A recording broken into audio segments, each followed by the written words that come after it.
welcome back.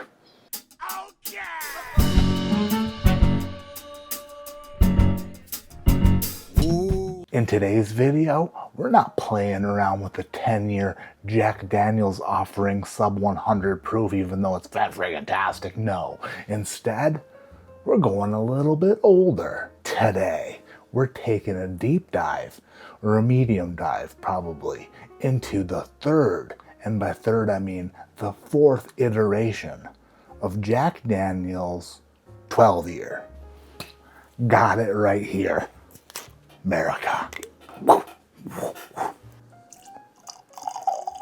Just like the 10-year, Jack Daniel's sent me the sample of the 12-year, which I am very thankful for. And if you're in the comments section saying, oh, only YouTubers get those, that's because Jack Daniel's and other companies aren't going to send samples to random people. Because why would they do that? Be cool though. A lot of other things would be cool too. Like if my wife touched me once in a while. But let's leave the improbable improbable. In case you were wondering, it does spin inside this glass super nice. I'm like the Large Hadron Collider of whiskey spinners. The nose of this 12-year Jack Daniel's is slightly muted compared to what I'm accustomed to with previous batches of Jack Daniel's 12-year. There's some graham coming out of here, a bit of fruited graham. Some Fruit Loops cereal, which is weird, but accurate.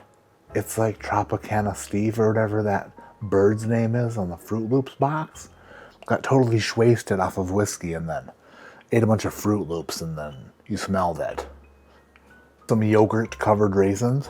There's a little bit of mustiness, a little bit of like weird funky oak mustiness that's developing in the glass as I smell it. Not super musty like your great grandparents' house, but musty like your great grandparents' house.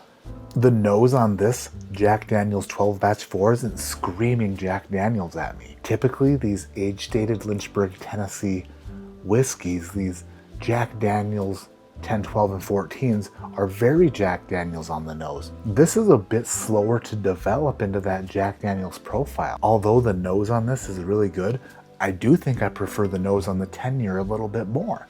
Is that weird? I don't care. Jack 12-year batch 4, down the hatch.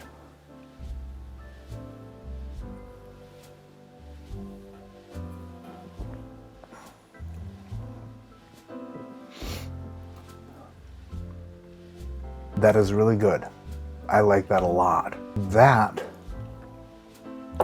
has so much less oak on the palate than the 10-year has, which is strange because this is older. The 10-year is like sweet oak, Jack Daniel's flavor profile. The 12-year is like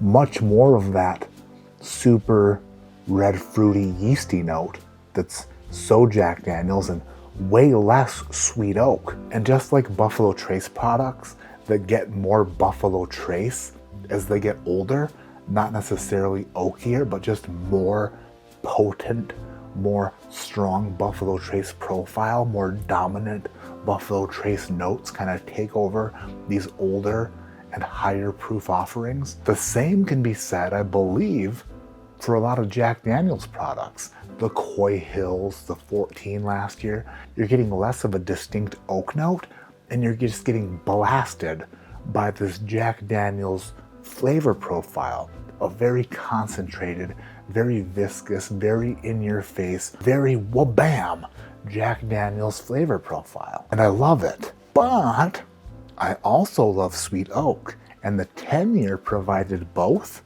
with sweet oak kind of taking the lead, kind of walking out in front. This 12-year, 2 years older, 10 proof points higher, but if you were to taste the two side by side and ask which one is older, I'm not so sure that you could use your traditional methods of gauging age on these Jack Daniel's products if you want to get the answer correct. This just tastes bigger. This just tastes more bigger. but I don't think it necessarily tastes older. That is good.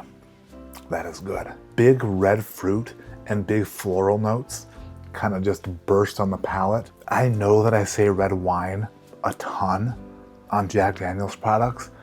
Some people get it, some people don't, but whatever I'm calling the red wine note is the prominent note in Jack Daniel's. So if you don't get red wine, but you get a very prominent note in Jack Daniel's that you say is the biggest note of Jack Daniel's, that's the note that's very apparent here, very aggressive, very in your face.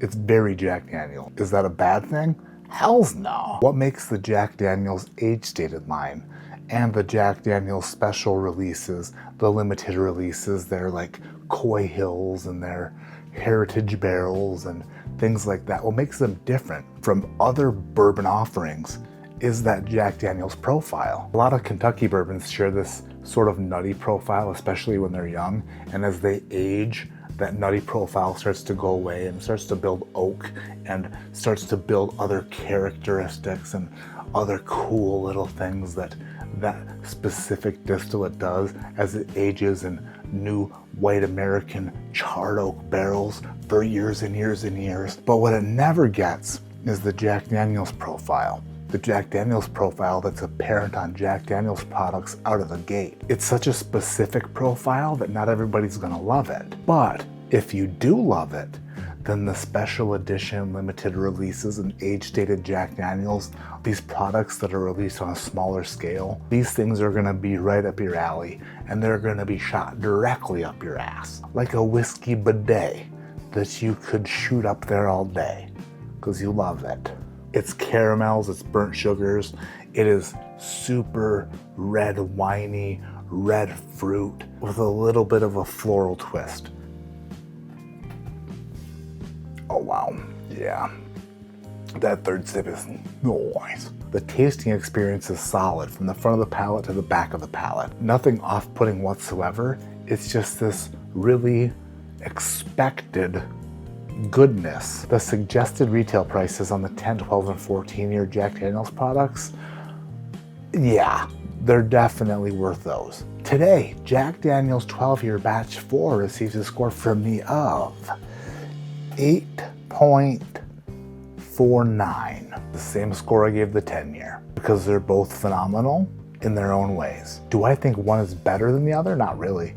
It just really depends on what you're looking for inside of a whiskey. Some days I could see myself reaching for the 12-year because I want a big Jack Daniel's burst of bursting Jack Daniel's flavor. And then other days I could see myself wanting a more oaky presence in my life. Thank you so much for watching. Hit the thumbs up, assholes. Subscribe to the channel if you're not. Otherwise, 7 years bad luck. My name is Matt. This is ADHD Whiskey. Like I always say, keep your head in the clouds, put your mind on squeezing into hoodies that you have to squeeze into because you accidentally dried them way too many times on high heat. I continually wash my clothes, and then the ones that are particularly tight, I say don't put those in the dryer. Matt, when it's time to put this load of clothing in the dryer, make sure you don't put the Wabam hoodie in the dryer because she already pretty much hugging your titties. And then I start to fold the laundry the next day and realize that the Wabam hoodie got so dry. I'm a megalopolis. Love you all. See you in the next video. Gonna have to taste the 14-year next. Gonna have to do it. Wabam! I'm out of here. Whoop!